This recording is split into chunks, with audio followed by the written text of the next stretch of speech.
लोकसभा में नेता प्रतिपक्ष और कांग्रेस सांसद राहुल गांधी ने गुरुवार को केंद्र सरकार पर सीजेपी के नेतृत्व में कथित नीट पेपर लीक के खिलाफ प्रदर्शन कर रहे छात्रों पर अत्यधिक बल प्रयोग करने का आरोप लगाया है। उन्होंने दावा किया कि प्रदर्शन के दौरान सुरक्षा बलों द्वारा कथित रूप से पैलेट गन का इस्तेमाल किया गया, जिससे कई छात्र गंभीर रूप से घायल हुए हैं और कुछ की आंखों की रोशनी तक प्रभावित हुई है। पैलेट गन के इस्तेमाल और उससे हुई चोटों के आरोप लगाए गए हैं।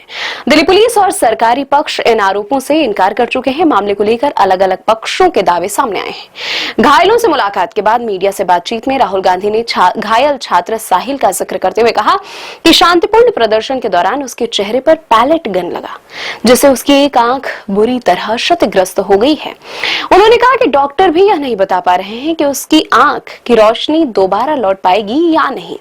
राहुल गांधी ने सवाल उठाते हुए कहा, क्या वह फिर कभी देख पाएगा? ये बयान उस रिपोर्ट के बाद सामने आया है जिसमें दावा किया गया था कि 20 जुलाई को हुए सीजेपी मार्च के दौरान कई प्रदर्शनकारियों को पैलेट गन से चोट लगी है। हालांकि दिल्ली पुलिस और सरकारी फैक्ट चेक एजेंसियों ने ऐसे आरोपों से इनकार कर दिया है। उन्होंने कहा कि सरकार ने प्रदर्शनकारियों पर दर्ज मुकदमे वापस लेने और बल प्रयोग के आरोपों को जांच करने पर विचार करने का संकेत दिया है। राहुल गांधी ने कहा कि प्रदर्शनकारियों की सबसे बड़ी मांग केंद्रीय शिक्षा मंत्री धर्मेंद्र प्रधान का इस्तीफा है। संविधान क्लब में करीब 2 घंटे तक चली बैठक के बाद सीजेपी के राष्ट्रीय प्रवक्ता आशुतोष रांका ने दावा किया कि केंद्र सरकार ने संगठन की 2 प्रमुख मांगों को सिद्धांततः स्वीकार कर लिया है।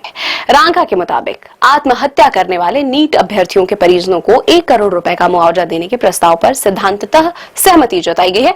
प्रदर्शन में शामिल छात्रों पर दर्ज एफआईआर और अन्य कानूनी मामलों को वापस लेने पर भी सहमति व्यक्त की गई है। उन्होंने कहा कि सीजेपी और केंद्र सरकार के प्रतिनिधियों, जिसमें केंद्रीय मंत्री जेपी नड्डा और जितेंद्र सिंह शामिल हैं, उनके बीच शनिवार को तीसरे दौर की वार्ता होने वाली है।